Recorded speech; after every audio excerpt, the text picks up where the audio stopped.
Hi, my name's Leticia Hussein. I'm a Hudson Valley artist, and my piece is called Writhing Siamese Twins, and it's sort of site-specific to the place, and sort of return this sculpture to its natural habitat. My name is Brian DeWan. I live in Catskills, New York, not far from here across the river, and this is called Out to Pasture. And I've written a little poem to describe it. Apparently, a grandfather clock has been put out to pasture. Has it been banished from a place of honor in the parlor and set outside? Or has it won the freedom to live a contemplative life after years of loyal service? Now that it has free time, it continues to tell time out of habit. And if you look at the aperture in its center, you can see all the way to the sky. And in the center there's a little window with an angled mirror behind it. The top has a piece of glass, so when you look at it from the path, you see the sky through this aperture, even if all you see is the light of the sky. Okay, my name is William Stone. This is my piece here. I call it American Obelisk. And it refers to Egyptian obelisks that get placed in major European cities, in Trafalgar Square, in Rome, New York, Cleopatra's Needle. And I had this plan for years to build a really big one, like 30 feet high, and it would be tapered, just the shape of a real Egyptian obelisk.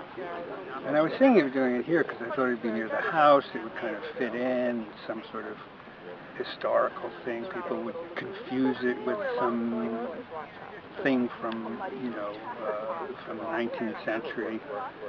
But then it turned out to be here, so I had this other idea. I'd made this maquette, put it on the skin, and it's the American obelisk. It's the frontier obelisk, the quickie. Anyway, that's what that piece is about. My name is Bob Brain, and it's my artwork. This is limestone matrix. It's a maquette for kind of a sketch for a larger piece that I'm working on. But what it is chunks of concrete with the rebar still in them, attached together and planted with sedums and other plants that do well in alkali environments and things. It's sort of a take on the old English garden folly, where they celebrate ruins from antiquity and incorporate them with foliage into their landscaping. But it's also a kind of life cycle of limestone and of minerals somehow. So you're seeing a kind of I guess I want to say like a snapshot of the timeline of what happens to limestone, for instance, in this case. And at some point, when a building gets demolished, things will grow back onto it, so it'll end up being just broken down, and it will be, sort of sucked back into the, machinations of the planet. Those are some of the things I was thinking about when I'm making this. My name is Alice Adams. I'm a sculptor, and this is a piece called Siding. And what it's about is using an ordinary building material to dramatize a certain kind of geometric volume. On the one hand, it's a familiar material. People see it all over the place, but I guess maybe they take it for granted because it's so ubiquitous, I think. And, but anyway, we used it to call the attention to the volume of this piece, but also to the corners. So when you look at it, I don't know if you can come in, you start to see how these things are put on to a framework or a wall. So you have this aspect of them, and they're made of cedar, actually. And then you have this side in the corner. So this is a sculpture essentially all about its corners. And its two sides are the same, and the other two sides are the same. So it is kind of mysterious, but it has a kind of presence in this particular site because it relates to the house in the distance. Well, I'm Alice's unindicted co-conspirator and husband. My name is Bill Gordy. And for years, I've built a lot of her pieces, but I don't think there should be any misunderstanding about this. I'm indispensable, but I'm not irreplaceable. I don't know anybody with reasonable carpentry skills to do more or less what I do. But I think something I may have done for Alice was to be a lot more willing to sort of participate in these sort of group shows, group activities, and sometimes even collaborative things, because my background is in film, where, of course, nobody makes a film all by himself. So the chance to do a piece like this is a nice thing. It takes us back to other outdoor venues that we worked in. The Art Park is one of the most famous ones.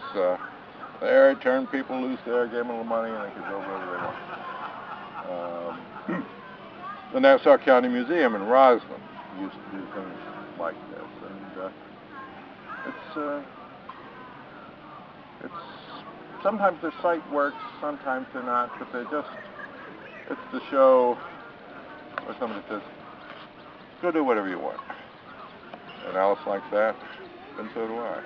This is kind of a throwback. She hasn't done pieces using a very ordinary material since the 1970s, where she made similar volumes out of woodlap, the old-fashioned narrow stuff they used to put plaster on. Actually, it's obsolete now, so when we come to restore some of the old pieces, it's not easy to find old pieces of it. But part of her interest has always been about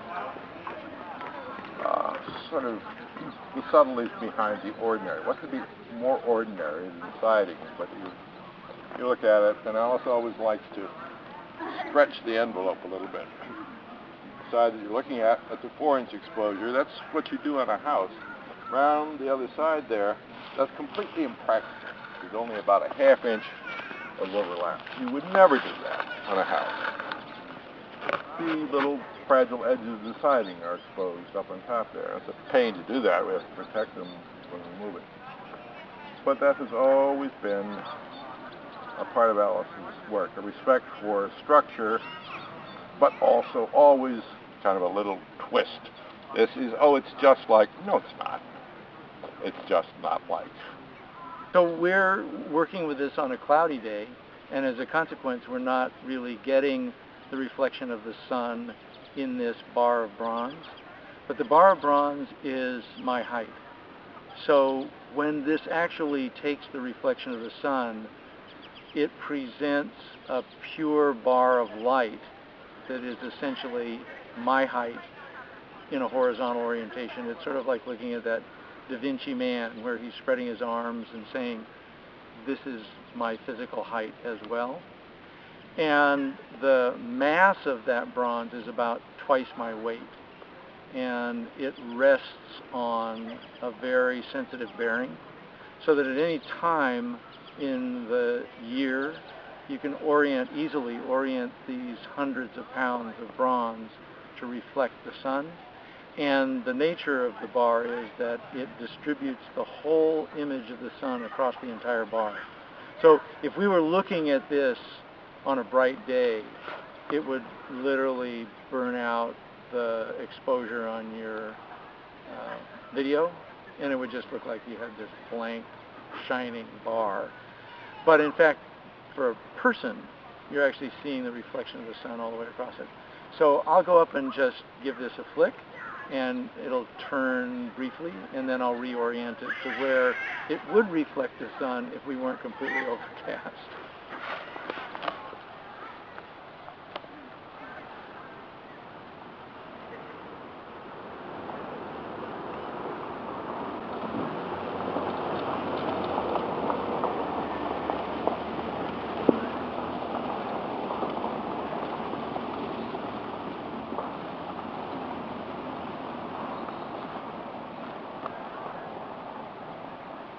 This is a piece by the artist Daniel Rothbart, New York artist, and he made the work in 2007. It's called Flotilla. It's made of welded aluminum, and those glass floats are float up from fishing lures in Japan, and Daniel makes a lot of work using the found object of the floating glass, and he welds the chain. He made the piece in 2007 for an international sculpture exhibition in Venice called Open, and it's a biennial sculpture international exhibition, and he showed it at the in front of the Excelsior Hotel in the Lido Beach where the show is. So when they asked me to do the show here, the pond was such a desirable location, and Daniel had made the work for a floating piece. It was perfect. So unfortunately he had a death in the family and couldn't be here today, but with this light and the dreamy clouds and the reflection of the cattails and the beautiful end of the day, it's special. There's big snapping turtles in there, and it looks beautiful. So the whole reflectiveness of the piece itself, and then the pool is very, very engaging and kind of poetic. Hello. I would like to thank the Clermont Historical Site for this great opportunity to show my work outside, which I've never done before. My name's John Cleater, and I'm showing my piece, The Last Giant Squid Sperm. It's part of a series of cast sculptures that I made as a resident at the Kohler Foundry in 2007. This particular one is a cast iron with enameled. It's kind of, if you looked at it up close, it's got a kind of, it looks like sea salt. My background is in architecture, and in fact, just by chance, this particular form is being turned into a studio that is about a couple 100 feet long that I'm hoping to build in Columbia County in the next couple of years. What the drain now will be a kind of a circular staircase that connects kind of my work office space with a workshop downstairs. That's up in Columbiaville. I have 4 shows up right now. A lot of my work over the last 10 years has incorporated new technologies some way. The original showing of this, I had a small video inside of the drain that was my eyeball blinking the SOS signal. And I've been involved with an architecture office called Asymptote in New York for many years before I bought my house up here in Columbia County 10 years ago. Often my work is using different materials that I've never worked with before, just to keep myself amused and interested, and I'm privileged enough to be able to be an artist and make this abstract work. This piece is like a lot of my other work that looks like it might be something, it might be a product, it might work in some way, and that's part of, it is completely abstract, it doesn't do anything, it is a sculpture. But like some of my other work, people look at my drawings or my architecture and they wonder if it is something else, other than what it is, what it is, what it is. My name is Francine Hunter McGivern. I'm the founding director of CR10 Art, a project site-related building in Linlithgow, where we do site-related multimedia installations. And Conrad asked me in the springtime if I would collaborate with the Clermont State Historic and the Friends of Clermont to bring contemporary art to the Conservancy Park site here for the first time. So this is a new area of the field which hasn't been as traversed as other areas of the park. So I chose the 2 fields and the pond because there's an intimacy of the experience to a public who's not used to walking the grounds and engaging with the art.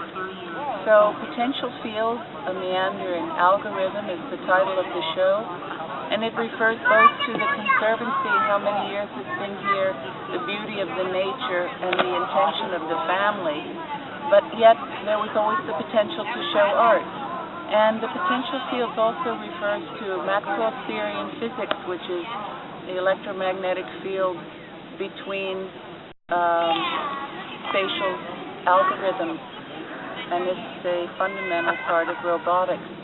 So the diversity of mediums and all of the diversity of the works that the artists have each individually made were created around the intimate dialogue and narrative for the people walking around the site. So each of the artists chose a site that they liked, and then they created a work, or they riffed off a work that they had to make a site kind of specific for this experience. So I think that today showed how successful it was. So many people came and they walked around, and everybody really took their time and engaged in a really very upbeat and lively experience. So I think Conrad and Susan, who are just trying to grow the participation in the site, and me as a person in the art, it's just been a very, very, very satisfying experience. So it's a pleasure for me, and I hope it continues, and we do other projects as the bridge building three-entity collaboration. I'm Steve Johnson. This is Walt Sudol, my partner.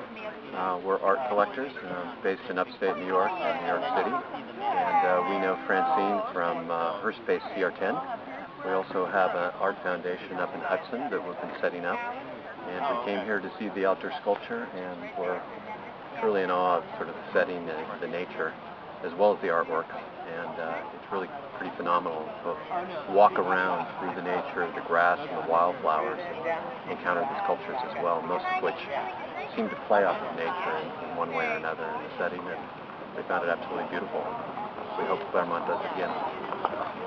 My name is Sunny, and I like the gold on that sculpture. Do you have any other opinions of the sculptures?